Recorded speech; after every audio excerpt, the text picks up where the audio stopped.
विरोध। ताजा उदाहरण, महाराष्ट्र में 6 लाख मुर्गियों को मार डाला। क्या तर्क है? एवियन फ्लू होगा। हुआ है किसी को?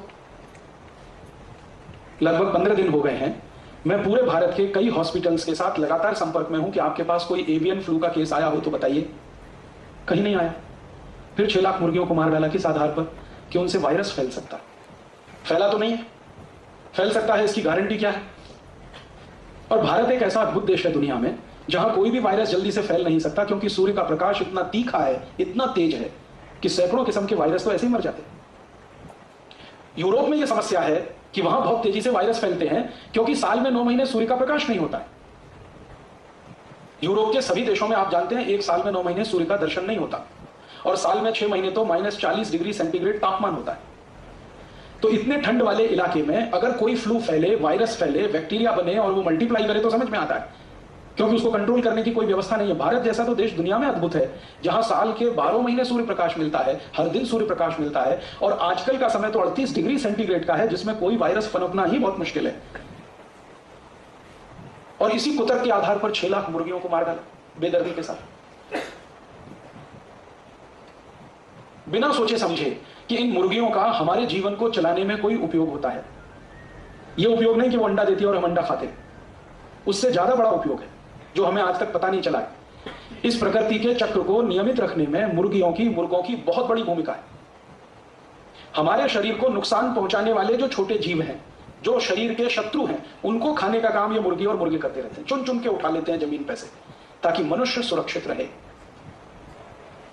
तो हम मनुष्यों को सुरक्षा देने के काम में जो मुर्गी और मुर्गे लगे हैं, उन मुर्गे और मुर्गियों को मनुष्य को बचाने के कुतर्क के आधार पर कत्ल करवा दिया सरकार। ऐसे अगर हमारी सरकार को चलाने वाले नेता हैं और ऐसे हमारे देश को चलाने वाले अधिकारी हैं, तो भगवान इनको जल्दी से उठाए और इनको उसी गति में पहुंचाए जिस गति में 6 लाख मुर्गियां अभी पहुंचाई गई। जल्दी से इनको उठाए, क्योंकि इनका बोझ अभी सहा नहीं जाता। मैं कुछ दवा के क्षेत्र में काम करने वाली कंपनियों के बारे में एक दो जानकारी देना चाहता हूं जो उस तरफ मैंने नहीं दी थी। ये कंपनियों की जो इनिशियल पेड ऑफ कैपिटल है दवा के क्षेत्र में काम करने वाली, उनमें से एक कंपनी है बायर। उसकी मूल पूंजी इस देश में 6 लाख रुपए है बस, और उसका 1 साल का नेट प्रॉफिट 154 करोड़ रुपए। दवा के क्षेत्र में इतना मुनाफा होता है। इसी तरह से एक कंपनी है साइनामिड, उसकी मूल पूंजी इस देश में 40 लाख रुपए है और उसका नेट प्रॉफिट 115 करोड़ रुपए। इसी तरह से एक विदेशी कंपनी है, उसका नाम है सीवा गायगी, मूल पूंजी 70 लाख है और 1 साल का प्रॉफिट 114 करोड़ रुपए, और ये टैक्स देने के बाद का प्रॉफिट है। तो आप सोच लीजिए, थोड़ी सी पूंजी लगाकर दवा के क्षेत्र में इनके भयंकर मुनाफे हैं। और ये मुनाफे का प्रतिशत अगर निकालें तो कई कई कंपनियों का मुनाफा प्रतिशत 20,000 तक है। 20,000% तक वो मुनाफा यहां से लूट रहे हैं। 200, 250, 300% तक तो सामान्य कंपनियों का है, बाकी तो 20-20 हजार प्रतिशत तक वो भारत में मुनाफा कमा रहे हैं। मुझे अब आपको इन कंपनियों के बारे में एक और आखिरी बात कहनी है, वो ये कि समय समय पर इन कंपनियों को अपनी दवा बेचनी है, और दवा बेचनी है तो उसके लिए माहौल बनाते हैं, वातावरण तैयार करते हैं। और वो वातावरण और माहौल कैसे तैयार किया जाता है, उसका ताजा उदाहरण है स्वाइन फ्लू। स्वाइन फ्लू आ गया, स्वाइन फ्लू आ गया, स्वाइन फ्लू आ गया, सारे देश में हल्ला हो रहा है। अखबारों में फ्रंट पेज पर खबर छप रही है, टीवी चैनलों पर दूसरी न्यूज ही नहीं है सिवाय इसके कि स्वाइन फ्लू, स्वाइन फ्लू। हर दिन कैंसर से 1500 लोग मरते हैं औसतन, और 1200 लोग करीब करीब दमा, अस्थमा, ट्यूबरकुलोसिस से मरते हैं। हृदय घात की बीमारियों से 800 से 1000 लोग हर दिन मरते हैं। तो इतनी बड़ी मौत के आंकड़े हैं, कैंसर, हार्ट अटैक, दमा, अस्थमा, ट्यूबरकुलोसिस, उसके बारे में मीडिया में कोई चर्चा नहीं है। Swine flu, swine flu, swine flu. इसका एक रहस्य है। रहस्य इसका यह है कि कैंसर का वैक्सीन नहीं बनता, ट्यूबरकुलोसिस का वैक्सीन नहीं बनता, दमा का वैक्सीन नहीं बनता, अस्थमा का वैक्सीन नहीं बनता, हृदय घात का वैक्सीन नहीं बनता। मतलब सीधा सा ये है, जिन बीमारियों के वैक्सीन नहीं बन सकते उन बीमारियों पर मीडिया चर्चा नहीं करता, क्योंकि उनसे कंपनियों को कोई बड़ा लाभ होने की गुंजाइश नहीं। स्वाइन फ्लू का वैक्सीन बन सकता है, एवियन फ्लू का वैक्सीन बन सकता है, सार्स का वैक्सीन बन सकता है, और थोड़े दिन पहले एक बर्ड फ्लू आया था, उसका वैक्सीन बन सकता है। तो एवियन फ्लू है, बर्ड फ्लू है, सार्स है, स्वाइन फ्लू है, इन सब बीमारियों के वैक्सीन बन सकते हैं और वैक्सीन बनकर बाजार में बिक सकते हैं, और इसमें विदेशी कंपनियों को मुनाफा बहुत भयंकर है। इसलिए मीडिया में ये सारी खबरें बाकायदा प्रायोजित तरीके से दिया जाती है, छपवाई जाती है, बनवाई जाती है। एक अमेरिकन कंपनी है, वो स्वाइन फ्लू की दवा बनाती है, टेमी फ्लू, और जानकारी यह मिली है कि टेमी फ्लू दवा को बनाते समय वायरस जो है अनकंट्रोल्ड हुआ, नियंत्रण के बाहर हुआ और उसने स्वाइन फ्लू को फैलाना शुरू किया सारी दुनिया। माने एक अमेरिकन कंपनी की बदमाशी से, एक अमेरिकन कंपनी की गैर जिम्मेदारी से स्वाइन फ्लू का वायरस सक्रिय हुआ और सारी दुनिया के 30 देशों को उसने अपनी चपेट में लिया। अब वो 30 देश हैं, वो टेमी फ्लू के ग्राहक हो गए। वायरस निकला अमेरिका से, ग्राहक हो गए उनके दुनिया के 30 देश के लोग। अब वो सब लोग जिनको स्वाइन फ्लू होने की संभावना है या हो गया है, डॉक्टर उनको एक ही दवा लिख रहे हैं, टेमी फ्लू खाओ, टेमी फ्लू खाओ, टेमी फ्लू खाओ। जो विद्वान डॉक्टर हैं और जो इन कंपनियों के चक्कर में नहीं फंसते हैं, ऐसे भी कई डॉक्टर हैं, वो बता रहे हैं कि टेमी फ्लू बिल्कुल मत खाओ, क्योंकि आपने टेमी फ्लू खाया तो ये स्वाइन फ्लू का जो वायरस है ये स्ट्रक्चर बदलने में माहिर है, तुरंत नया स्ट्रक्चर ले सकता है और वो नए स्ट्रक्चर में रेजिस्टेंस आ सकता है, फिर कितना भी टेमी फ्लू खाना ठीक ही नहीं होने वाले। तो ऐसा पूरे देश में आतंक और माहौल फैला दिया। और ये आतंक और माहौल के दो ही उद्देश्य हैं।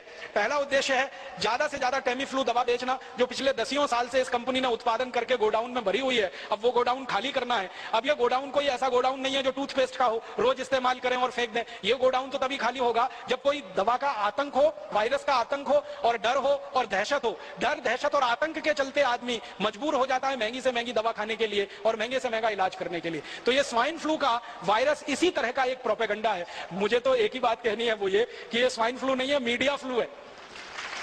मीडिया ने पैदा कर दिया। मैं आपको एक पुरानी जानकारी देना चाहता हूं, बहुत गंभीर है, आप उससे अंदाजा लगाइए कि ये कंपनियां कितनी निकृष्ट हैं, कितनी नराधम है। सन 1916 से 1918 के बीच में 2 साल में दुनिया भर में एक बीमारी फैली, एवियन फ्लू। वो ऐसा ही था जैसे स्वाइन फ्लू है, और उस बीमारी के फैलने से सारी दुनिया में कुछ लोग प्रभावित हुए। जो लोग प्रभावित हुए उनकी संख्या बताई जाती है 4.5 करोड़। 4.5 करोड़ लोग उसमें प्रभावित हो गए। और 4.5 करोड़ लोग जो प्रभावित हुए, फिर मैंने ये जानने की कोशिश की कि मरे कितने उसमें से, तो मात्र 6,000 लोग मरे थे। मात्र 6,000 लोग मरे थे। अब उसके बाद क्या हुआ कि ये एवियन फ्लू का वायरस फैला और इसमें 6,000 लोग मर गए, सारी दुनिया में आतंक फैल गया। उस आतंक के चक्कर में एक अमेरिकन कंपनी ने वैक्सीन बना दिया एवियन फ्लू का, और वो वैक्सीन धड़ल्ले से सारी दुनिया में बेचा उन्होंने। और आपको सुनकर दुख होगा, उस वैक्सीन को लगवाने के बाद 60 लाख लोग मर गए दुनिया, और पता नहीं कितने अपंग हो गए, कितने विकलांग हो गए। बीमारी आने से 6,000 लोग मरे, बीमारी का वैक्सीन बना और उस वैक्सीन को सारी दुनिया में भेजा गया, फैलाया। सबसे ज्यादा अफ्रीका के देशों में, सबसे ज्यादा लैटिन अमेरिका के देशों में, ब्राजील में, मैक्सिको में, चिली में, कोस्टारिका में, कोलंबिया में, फिर अफ्रीका में, नाइजीरिया में, सोमालिया में, इथियोपिया में, दक्षिणी अफ्रीका में, रोडेशिया में। तो अफ्रीका, लैटिन अमेरिका और भारत में भी हुआ था उसका। वैक्सीन का अंधाधुंध प्रचार हुआ, अंधाधुंध बिक्री हुई, 60 लाख लोग वैक्सीन लगने के बाद मर गए। उसका क्या? एवियन फ्लू में तो 6,000 लोग मरे, वैक्सीन लगने के बाद इतने। माने वैक्सीन कितने खतरनाक हो सकते हैं उसका ये अंदाजा आप लगाइए। अब एवियन फ्लू का वैक्सीन आया और इतने लाख लोग मर गए। अब स्वाइन फ्लू का वैक्सीन आने वाला है और वो वैक्सीन हिंदुस्तानी और दुनिया भर के लोगों को धड़ाधड़ लगाया जाएगा। क्यों? क्योंकि स्वाइन फ्लू का वायरस जो फैला है, वायरस से ज्यादा डर फैला है, आतंक फैला है, दहशत फैली है। तो हर आदमी तैयार बैठा है वो वैक्सीन लगवाने के लिए, और एक व्यक्ति को वैक्सीन लगाने का खर्चा वो बोलते हैं 3,000 रुपए आएगा। अब हिंदुस्तान में ही अगर आप सोच लो कि अगर 10 करोड़ लोग भी प्रभावित होकर वैक्सीन लगवा लें और 3,000 रुपए का एक वैक्सीन आए, तो 30,000 करोड़ की बिक्री तो उनकी हिंदुस्तान में हो गई। अफ्रीका में, लैटिन अमेरिका के देशों में अगर हो जाए, हजारों करोड़ का माल बेचेगी एक कंपनी, और इस कंपनी के पास पेटेंट है 20 साल तक। तो कोई दूसरी कंपनी उस वैक्सीन को बना के नहीं बेच सकती 20 साल तक। और इसी कंपनी के पास दवा का भी पेटेंट है 20 साल का, तो टेमी फ्लू दवा को कोई दूसरी कंपनी नहीं बनाकर बेच सकती 20 साल तक। तो 20 साल तक एक ही अमेरिकन कंपनी की मोनोपोली रहेगी, और उस मोनोपोली पर हजारों करोड़ रुपए वो लूटेंगे लोगों के दिलो दिमाग में। इसलिए स्वाइन फ्लू का दहशत, आतंक और डर बिठाया जा रहा है। और मैं इसी संदर्भ में और एक छोटी सी बात करूंगा। आपको याद है थोड़े दिन पहले इस देश में एक आतंक फैलाया गया, hepatitis B, hepatitis B, hepatitis B, hepatitis B. और आतंक और डर इतना फैला कि हिंदुस्तान के लाखों करोड़ों लोगों ने उसका वैक्सीन लिया। आप में से भी किसी ने लिया होगा, बहुत लोगों ने लिया। बैंक में काम करने वाले, बीमा कंपनी में काम करने वाले, रेलवे में काम करने वाले, अन्य पब्लिक सेक्टर में काम करने वाले लोगों को मास वैक्सीनेशन कैंप किए गए। बहुत सारी संस्थाओं ने वैक्सीनेशन कैंप लगाए और डॉक्टरों ने अंधाधुंध ये मास वैक्सीनेशन कैंप दिए। आपको सुनकर हैरानी होगी कि जिस हेपेटाइटिस बी के लिए लाखों करोड़ों लोगों को वैक्सीन लगा दिए गए, वो हेपेटाइटिस बी भारत में बहुत कम होता है। हिंदुस्तान के गंभीर वैज्ञानिकों का कहना है कि 10 लाख लोगों में से किसी 1 या 2 को हेपेटाइटिस बी होता है। और वो ये कहते हैं कि हेपेटाइटिस बी होने की संभावना जिन लोगों को होती है वो लोग भारत में है ही नहीं। वो लोग या तो अमेरिका में, यूरोप में है, या तो अफ्रीका में। भारत में उस ग्रुप के लोग है ही नहीं।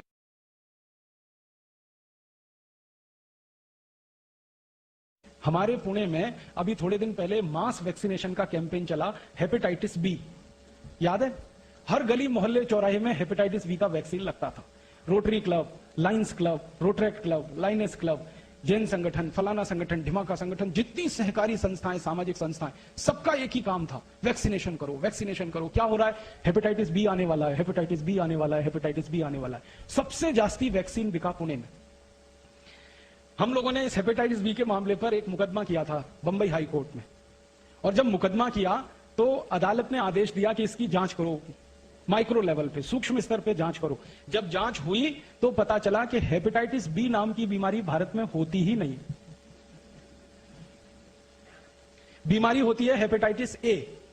हेपेटाइटिस ए माने पीलिया, काविड़ कहते हैं मराठी में आप। तो ये सामान्य काविड़ जो होता है वो हेपेटाइटिस ए है। ये होता है, सामान्य रूप से होता है, बारिश के दिनों में तो जरूर होता है, क्योंकि पानी में गंदगी आने के कारण ये होता है। तो हेपेटाइटिस ए तो होता है, हेपेटाइटिस बी नहीं होता। और वैक्सीन हेपेटाइटिस बी का दिलवा दिया आपको। आप में से कितने लोगों ने लगवाया? देखो यही हाथ खड़े कर रहे हैं सबके साथ। और ऐसे ऐसे हजारों लाखों लोगों ने पुणे में वैक्सीन लगवा लिया। 2 कंपनियों ने खूब बिजनेस कर लिया, खूब धंधा कर लिया, फिर मुंबई में कर दिया उन्होंने, फिर कोलकाता, फिर दिल्ली, फिर जगह जगह करके हजारों कोटि रुपए लूट लिया। बाद में अदालत का फैसला आया कि जब बीमारी नहीं है तो वैक्सीन क्यों लगाएं। तो अदालत ने आदेश दिया कि अगर कोई मास वैक्सीनेशन कैंप करेगा हेपेटाइटिस बी का तो उसको जेल में डाल देंगे। उस दिन के बाद से सब सामाजिक संस्थाओं ने बंद कर दिया, और उसी दिन से दोनों कंपनियों ने अपना धंधा भी बंद कर दिया। अब वो कंपनी वालों को मैं मिलता हूं, कहता हूं कि भाई अब क्यों नहीं बेचते तुम हेपेटाइटिस बी का वैक्सीन? तो उन्होंने कहा कि अब हमें बेचने की गरज नहीं है, क्योंकि जितना बनाया था सब बेच लिया हमने। अब तो कोई नया वैक्सीन बनाएंगे उसको बेचेंगे, अभी तो हमको हेपेटाइटिस बी बेचने की जरूरत नहीं है। तो हेपेटाइटिस बी का जैसे पूरे देश में डर पैदा करके, आतंक पैदा करके सारे देश के लोगों को जबरदस्ती ये वैक्सीनेशन करा दिया गया, उसी तरह की तैयारी चल रही है स्वाइन फ्लू का डर, आतंक पैदा करके सारे देश के लोगों को जबरदस्ती ये वैक्सीन बिकवाना। अब डर मुझे इस बात का है, दुख इस बात का है कि हेपेटाइटिस बी का वैक्सीन तो 500-700 रुपए का होता था, कहीं कहीं पे 1000 रुपए का था। ये स्वाइन फ्लू का 3000 रुपए का है। कंपनी को अंदाजा लग गया है कि 500-700 का वैक्सीन लगवा सकते हैं तो 3000 का भी लगवा सकते हैं। बस डर बिठा दो कि तुम मर सकते हो, तुमको ऐसा हो सकता है, तुमको वैसा हो। इनको ये हो सकता है। और आपको सबको मालूम है, जो बात गंभीर है वो ये कि जितनी भी वैक्सीन दी जाती है उन वैक्सीनों में उन बीमारियों के ही जीवाणु रहते हैं जिस बीमारी के लिए वो वैक्सीन दी जाती है। अब देखिए कैसा साजिश और कैसा षड्यंत्र है। एक तो बीमारी होती नहीं, होती है तो बहुत कम लोगों को होती है, और होने के पीछे का जो कारण है कि वो कीटाणु और जीवाणु मरते ही नहीं है उस दवा में भी, और वो हमको अंधाधुंध लगाया गया। लाखों करोड़ों का बिजनेस करके कंपनी ने मुनाफा कमा लिया। जो स्वामी जी कहते हैं कि सामान्य प्राणायाम करें, योग करें, तो उसी से हम ठीक कर सकते हैं अपने आप को। उसके लिए लाखों करोड़ों रुपए इस देश में बर्बाद हो गए। हम लुट गए, हमारी आंखों के सामने लूट लिया लोगों ने, हमको मूर्ख बना के लूट लिया।